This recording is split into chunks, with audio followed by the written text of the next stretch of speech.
Justement, les interrogations de la jeunesse africaine, on va en parler dans cette partie de l'émission.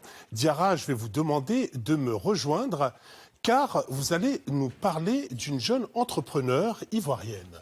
Absolument, Robert. Je vais vous parler de Corinne Maurice Ouattara. Cette Ivoirienne de bientôt 40 ans a mis au point un objet révolutionnaire, un bracelet qui peut vous sauver la vie. Comment? Eh bien, parce qu'il contient tout votre dossier médical. Ainsi, les médecins ont en permanence accès à vos antécédents puisque vous les portez autour de votre poignet. Cela s'appelle le passe-mousseau. C'est révolutionnaire, Robert, et nous ne sommes pas les seuls à qui l'innovation a plu. La Société Générale a sélectionné l'entreprise dans le cadre de son initiative Don't Skip My Project. Corinne Maurice Ouattara a pu bénéficier d'une visibilité sur Internet, mais aussi d'un chèque de plus d'1 500 000 francs CFA. Pierre de Gaëtan Ndikam, cet entrepreneur, a une question pour vous. Il y a 2 ou 3 ans, j'ai été appelée dans un ministère pour présenter le projet. Et après m'avoir écouté, le monsieur au ministère m'a dit « Madame Ouattara, c'est un très beau projet. On sent l'impact social derrière. Et je pense qu'il irait beaucoup plus loin s'il est porté par un homme. Ne vous sentez pas vexé. Mais c'est ce que je pense et je pense que beaucoup d'hommes pensent pareil. J'ai été vraiment choquée. J'ai été choquée, mais j'ai souri.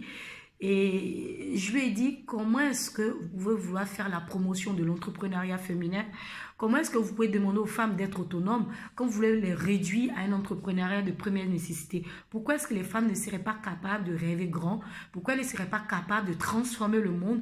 Pourquoi elles ne seraient pas capables de participer à ce développement économique que l'on attend de ce pays?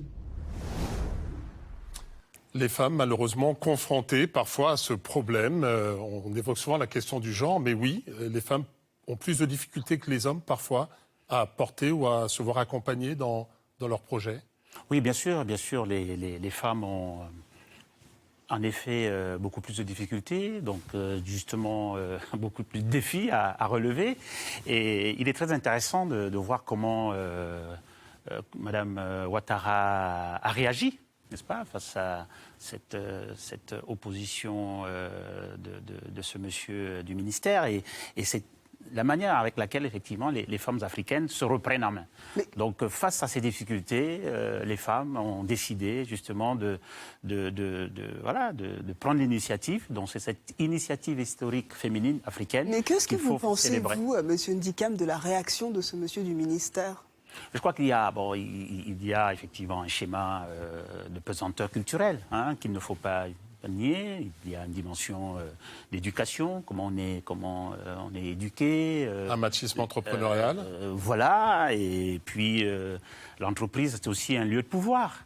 Et donc, toutes les formes de pouvoir peuvent être captées, effectivement, par un genre ou un autre, et en l'occurrence le genre masculin. Mais je crois que ce qui est significatif, en tout cas dans la dynamique entrepreneuriale africaine, c'est la manière dont justement les femmes comme Madame Ouattara se prennent en main et dont sont maîtresses de leur destin. Mais est-ce qu'au fond, elle n'a pas raison? Est-ce qu'elle n'aurait pas eu plus de chance si elle était un homme? Sans doute, mais est-ce que si elle était un homme, elle aurait aussi toutes les forces créatrices qu'ont les femmes africaines? En tout cas, le débat valait d'être soulevé avec la question donc de Corinne Maurice Ouattara. Pierre de Gaëtan Ndikam, merci d'avoir accepté l'invitation de réussite. Mais merci de votre invitation et surtout bienvenue à Bordeaux les 4, 5 et 6 juin 2020 pour ce sommet Afrique-France 2020.